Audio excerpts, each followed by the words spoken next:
Gloire à Jésus, gloire à Jésus, gloire à Jésus. C'est l'apôtre des nations, Bowie Yvon Serge, leader de l'église de Jésus-Christ en Côte d'Ivoire, leader du ministère des apôtres des nations et leader du mouvement de Jésus, le lion conquérant redoutable et royal de la tribu de Juda. En ce jour béni de mon 27e enseignement et 27e jour de jeûne et prière de consécration annuelle sur les 40, j'aimerais vous entretenir aujourd'hui sur le thème « Mon Seigneur et mon Dieu ». Et hier, nous avons traité le thème « Tel il est, tel nous sommes, tel Jésus est, tel nous sommes ». Notre texte de base est tiré de Jean chapitre 20, le verset 28 à 29. Quand Jésus est ressuscité, Thomas a dit aux autres apôtres, Judas était déjà mort, donc certainement aux 12. Ils étaient 12, il a dit certainement aux 10 apôtres qu'il avait vu ressusciter, sans qu'il ne soit là. Si je ne le vois pas moi-même et que je ne mette pas mes mains là où il y avait les clous et son côté percé, je ne croirai pas. Une semaine après ou bien 2 semaines après, Jésus apparut au milieu d'eux et il dit à Thomas directement, parce qu'il est omniscient, omniprésent, omnipotent, il sait tout, il peut tout, il est partout à la fois. Il dit Thomas viens, sans qu'on le lui dise ce que Thomas a dit, il était là bien qu'absent de corps. Voilà. Donc il dit Thomas viens, mets ta main dans mes mains, mets ta main dans mes mains, mets ta main dans mon côté, cesse de douter et croire. Et Thomas lui dit mon Seigneur et mon Dieu. Et Jésus lui répond, c'est parce que tu m'as vu que tu crois. Heureux ceux qui croient sans m'avoir vu. Il y a 2 significations. Heureux ceux qui croient que je suis vivant, le Fils unique de Dieu, le Sauveur du monde, venu pour délivrer, guérir, bénir et sauver l'humanité sans m'avoir vu. Ceux qui croient en cela sans m'avoir vu. Mais aussi, heureux ceux qui croient que je suis ce que tu as dit, Seigneur et Dieu, sans m'avoir vu. Le Seigneur, la signification du mot Seigneur, le Seigneur est traduit en hébreu par Yahweh, ou bien par, en français, l'Éternel des armées. Quand Dieu dit je suis Yahweh, en français on dit je suis le Seigneur, l'Éternel des armées. Il dit je suis le Seigneur du ciel et de la terre. C'est-à-dire celui qui dirige les combats célestes et les combats terrestres. Vous savez que les anges en Apocalypse 12, le verset 7, ont combattu au ciel. Qui est le Seigneur? Qui est le chef des armées? C'est l'Éternel, c'est Yahweh. C'est Dieu. Et Israël aussi a combattu, a eu beaucoup de batailles. Et qui était au milieu de qui combattait? C'était le Seigneur. Donc il dit je suis Yahweh, c'est-à-dire le Seigneur, Dieu des troupes célestes et terrestres. C'est le Dieu de la guerre, le Dieu de combat, le Dieu de victoire. Et vous allez voir que Exode chapitre 3, le verset 14, Moïse lui dit, mais si je m'en vais parler à ton peuple, pour lui dire que tu m'es apparu, pour le délivrer de l'enfer égyptien, de la main de Pharaon. Ils vont me demander peut-être ton nom. Que leur dirais-je? Il dit, va leur dire que Yahweh. Va leur dire que je suis. Celui qui s'appelle je suis. C'est le je suis qui est Yahweh. C'est-à-dire qu'il est. Il ne passera pas. Il n'était pas, il ne sera pas, mais il est. Vous voyez que les gens meurent, mais lui, il est toujours là. Josué chapitre 1, le verset 1 à 3. Il dit à Josué, mon serviteur Moïse est mort. C'est à toi de conduire le peuple et de le faire traverser le Jourdain. Vous voyez, Adam est mort, il a continué avec les descendants d'Adam. Vous voyez, Abraham est mort, il était avec son fils Isaac. Isaac est mort, il était son fils Jacob, ainsi de suite. Et il a dit, il ne passera pas. Donc Yahweh, c'est le Seigneur. C'est-à-dire celui qui est. Voilà, il vit par lui-même, le Seigneur. Dieu, c'est le Créateur. Ésaïe 45, le verset 22, il dit, vous les gens des extrémités de la terre, sachez que je suis Dieu. Je suis Dieu. Dieu, c'est celui qui a fait le ciel et la terre, le seul à être omniscient, omnipotent et omniprésent. Maintenant, comment une personne peut appeler une autre personne mon Seigneur et mon Dieu? Quand tu es un envoyé de Dieu, tu rectifies en même temps. On a vu en Actes chapitre 10, Corneille qui s'est prosterné devant l'apôtre Pierre. L'apôtre Pierre l'a relevé en même temps, il dit, lève-toi, car je ne suis qu'un homme comme toi. On a vu aussi en Apocalypse chapitre 19, le verset 9, quand Jean est arrivé au paradis, L'ange lui a montré toutes les choses. Il dit, je me jetais aux pieds de l'ange pour l'adorer. L'ange lui a dit, garde-toi de le faire, car je ne suis qu'un serviteur de Dieu comme toi. Voilà Jésus, il est ressuscité. Devant tout le monde, son disciple lui dit, Thomas lui dit, mon Seigneur et mon Dieu. Et Jésus ne rectifie pas. Il ne lui dit pas, je ne suis qu'un homme, je ne suis qu'un envoyé de Dieu, je ne suis qu'un serviteur de Dieu. Il devait rectifier. Mais il dit, c'est parce que tu m'as vu que tu crois. Heureux ceux qui croient sans m'avoir vu. Tu avais dit, heureux ceux qui croient que je suis Seigneur et Dieu, sans m'avoir vu. Jean chapitre 20, verset 28 à 30. Il y a beaucoup de passages qui démontrent que Jésus est vraiment le Seigneur. L'Écriture déclare en Philippiens chapitre 2, le verset 5 à 11, la Bible dit, Jésus est apparu en une condition d'homme. La Bible dit, il est l'égal de Dieu, il est Dieu depuis toujours. La version parole de vie, il est Dieu depuis toujours, mais il a pris la condition d'homme.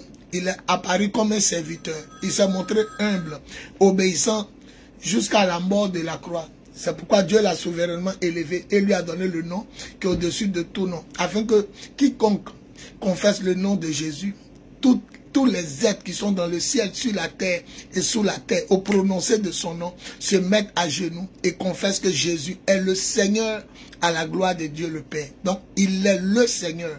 Quand on dit le, c'est un article défini. On ne dit pas il est un Seigneur. Parce qu'il y a plusieurs seigneurs. Mais quand on dit il est le Seigneur, ça dit il est le Seigneur des seigneurs et le roi des rois. Apocalypse chapitre 19, 11 à 16 dit celui qui monte le cheval s'appelle la parole de Dieu. Et Jésus est la parole de Dieu. Et on dit il est écrit sur sa jambe et sur sa robe le mot suivant, Seigneur des seigneurs, roi des rois. Voilà. Donc vous devez savoir que beaucoup de passages démontrent que Jésus est le Seigneur. Il y a un seul Seigneur. Tu ne peux pas t'arrêter devant Dieu et puis on t'appeler mon Seigneur, mon Dieu. Et puis Dieu va te laisser sur la terre des vivants. Tu vas dire que toi tu es Dieu. Tu ne peux pas être Dieu. Tu ne peux même pas accepter même que Toba t'appelle mon Seigneur et mon Dieu. On a vu Pierre qui a rectifié Corneille. Corneille dit, Jésus, Corneille dit, il s'est prosterné devant Pierre, dit, relève-toi, je ne suis qu'un homme comme toi. On a vu aussi l'ange devant lequel Jean s'est jeté pour l'adorer. Il dit, garde-toi de le faire. Je ne suis qu'un serviteur de Dieu comme toi. Adore Dieu. Apocalypse chapitre 19, le verset 9. Mais voilà, Jésus, on dit, mon Seigneur, mon Dieu. Et puis il dit, c'est parce que tu m'as vu que tu as cru. Heureux ceux qui croient sans m'avoir vu. Heureux ceux qui croient que je suis le sauveur du monde, sans m'avoir vu, comme vous me voyez. Eux, ils ne m'auront pas vu physiquement, mais ils seront heureux parce qu'ils croient sans m'avoir vu. Mais en même temps, ce que tu as dit là, ils seront heureux aussi s'ils croient que je suis Seigneur et Dieu, sans m'avoir vu. La parole de Dieu est comme une épée à deux tranchants. Il y a le côté, il y a la forme propre de la phrase et il y a le sens figuré. Voilà. Quand Jésus dit, celui qui ne mange pas mon corps et ne boit pas mon sang, ça c'est le sens figuré. Parce que les gens n'ont pas découpé sa chair pour manger. Mais c'était symbolisé par le pain et le vin que nous prenons. Maintenant, quand Jésus dit, détruisez ce temple et je le rebâtirai en 3 jours. Les Juifs lui ont dit, on a mis 46 ans pour construire ce temple et toi tu dis, tu vas le rebâtir en 3 jours. C'était le sens figuré. Mais quand Jésus dit, Dieu et moi, nous sommes un. Ça, c'est le sens propre. Jean chapitre 10, verset 30. Il dit Dieu et moi, nous sommes un. Parce qu'il est la parole de Dieu. Jean chapitre 1, 1 à 3. Au commencement était la parole. La parole était avec Dieu. Et la parole était Dieu. La parole qui était Dieu, le verset 14 dit, la parole est devenue un homme et a habité parmi les hommes, plein de grâce et de vérité. Nous avons vu sa gloire. La gloire que le Fils unique reçoit de son Père. Écoutez-moi bien. Lorsque Jésus partait à Jérusalem, il a dit à 2 de ses disciples, allez dans le village qui est tout près là. Dès que vous serez rentrés, vous verrez un anneau attaché à un arbre. Détachez-le. Et lorsqu'on vous demandera pourquoi vous détachez cet anneau, répondez, le Seigneur en a besoin. Le Seigneur veut dire le propriétaire. On n'a pas vu Jésus élever l'anneau. On n'a pas vu Jésus élever l'âne qui a eu des rapports sexuels et elle la naisse pour que l'anneau naisse. Mais bizarrement, il dit, dites, le Seigneur en a besoin. Le Seigneur veut dire le propriétaire en a besoin. Parce qu'il est la parole de Dieu. C'est par lui que tout fut créé. La Bible dit tout fut créé par la parole de Dieu. Et rien de ce qui existe n'a été fait sans la parole de Dieu. Jean chapitre 1, verset 1 à 3. C'est pourquoi il a dit, allez dire, si on vous demande pourquoi vous détachez ce talon, allez dire son vrai propriétaire, son créateur en a besoin. Le Seigneur en a besoin.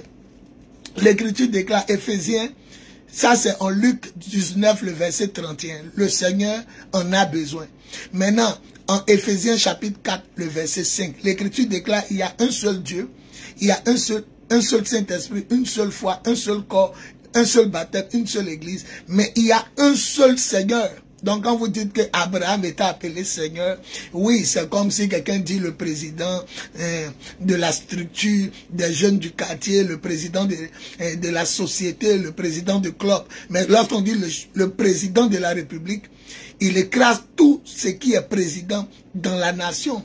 Il est le chef suprême des armées. Donc quand on dit Jésus est le Seigneur, il y a un seul Seigneur. C'est que les Abraham, les Isaac, les Jacob ne sont pas seigneurs. Même les David, même tous ceux que vous voyez dans la Bible qu'on appelait Seigneur, ils n'étaient pas seigneurs. Parce qu'il y a un seul Seigneur. Et c'est Jésus, le Seigneur. Voilà. L'Écriture déclare en 1 Corinthiens 8, le verset 5 à 6, qu'il y a un seul Dieu et Père pour qui nous sommes. Et il y a un seul Seigneur par qui nous sommes. Parce que Jésus est créateur. Il est créateur. Et non seulement il est Seigneur, mais voilà des versets qui montrent maintenant qu'il est Dieu. 1 Jean chapitre 3, 1 Jean chapitre 5, le verset 20 à 21.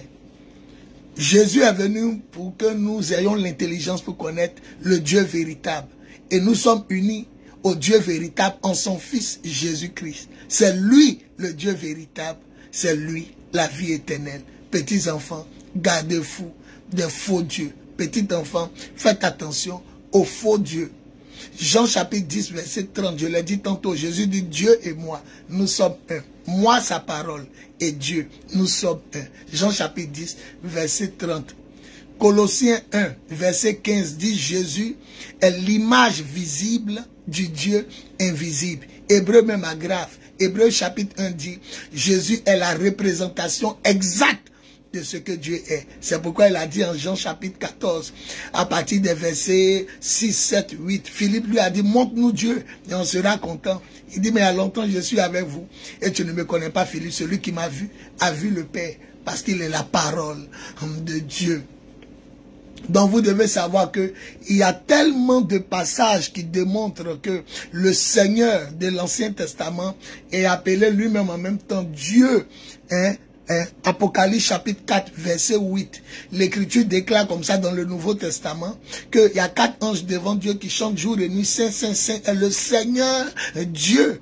Vous voyez, Thomas dit, mon Seigneur est mon Dieu. Jean 20, 28 à 29. Apocalypse chapitre 4, verset 8. Les anges glorieux dans le ciel appellent Dieu, le Créateur. Ils disent aussi, Saint, Saint, Saint est le Seigneur Dieu. Vous voyez, donc Jésus est Seigneur, il est Dieu. Voilà. Vous pouvez voir aussi ce passage en Matthieu 4, le verset 7, où Satan a tenté Jésus. Jésus a répondu, tu ne tenteras pas le Seigneur ton Dieu. Là où il y a Seigneur, il y a toujours Dieu qui suit. Tu ne tenteras pas le Seigneur ton Dieu.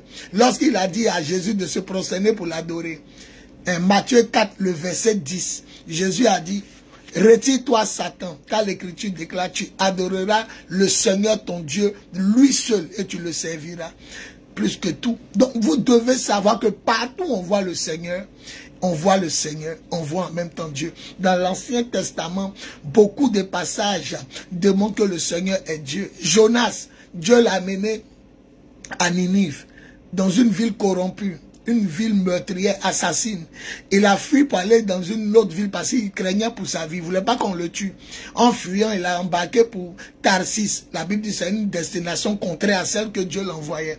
La Bible dit que Dieu fit souffler un vent violent et le bateau était en péril. Écoutez bien, Jonas chapitre 1, le verset 5 dit, tous les habitants du bateau, chacun appelait son Dieu au secours. Chacun appelait son Dieu au secours.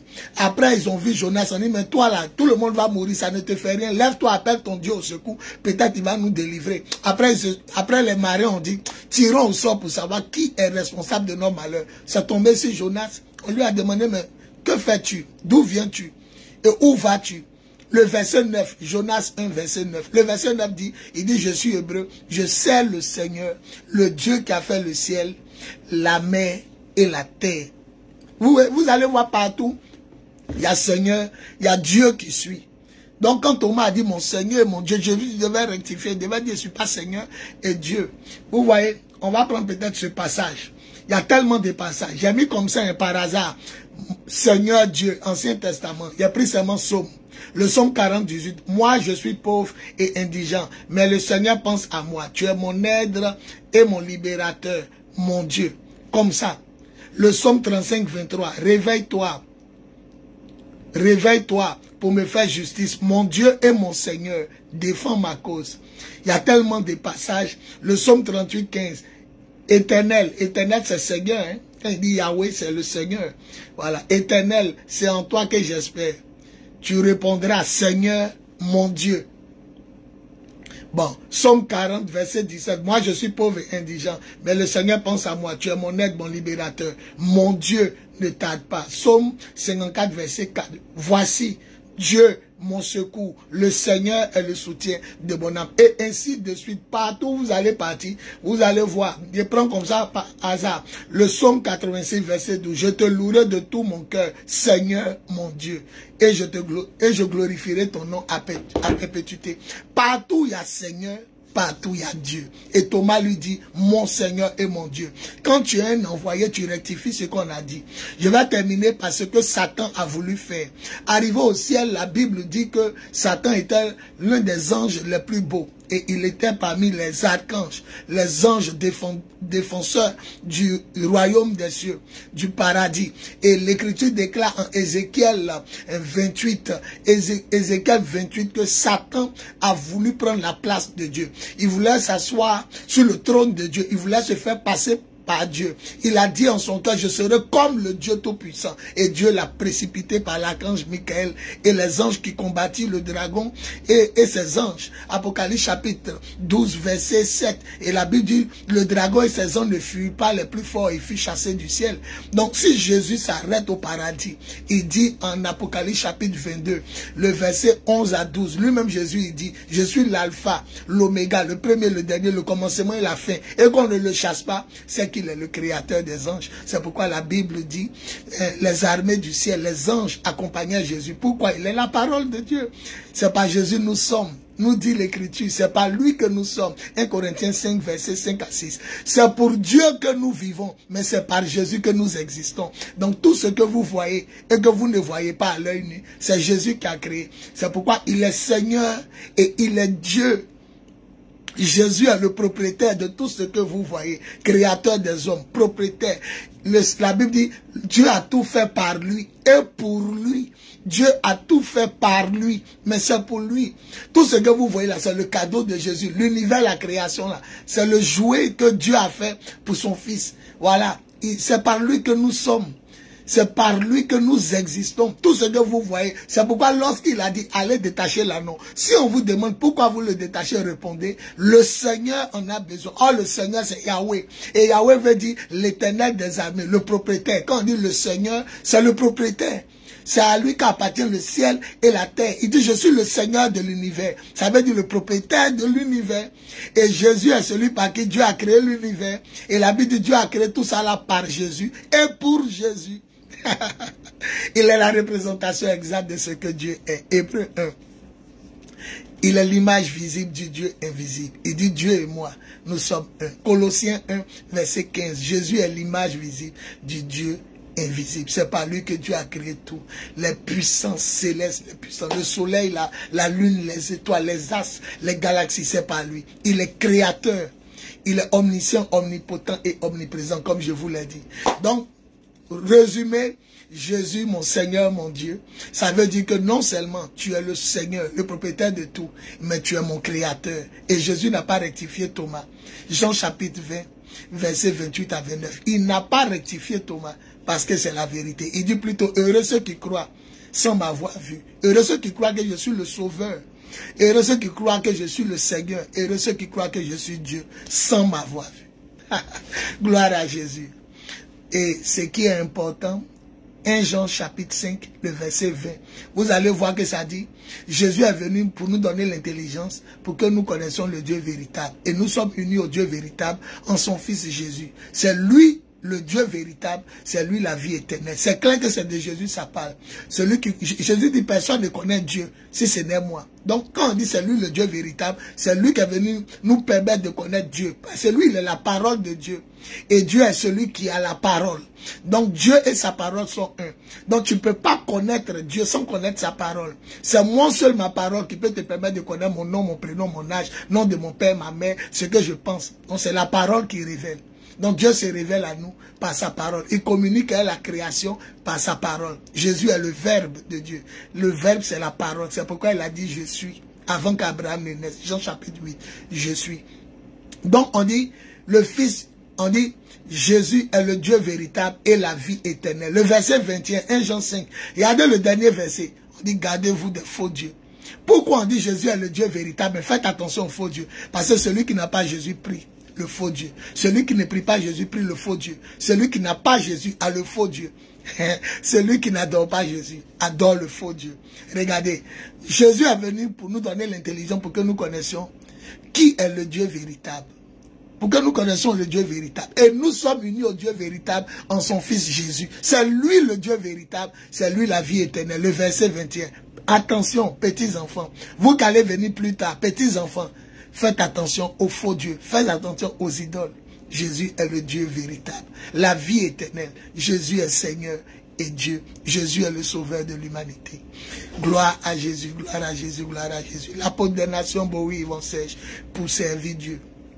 Et pour vous entretenir, plus 225 07 08 01 65 07, plus 225 01 01 48 47 54, plus 225 05 05 64 78 32. Je vous aime. Ne quittez pas l'original pour la photocopie. Jésus est le Dieu véritable, la vie éternelle. Jésus est Seigneur et Dieu. Il n'est pas un Seigneur et un petit Dieu. Il est Seigneur et Dieu. Gloire à Jésus. Gloire à Jésus. Gloire à Jésus.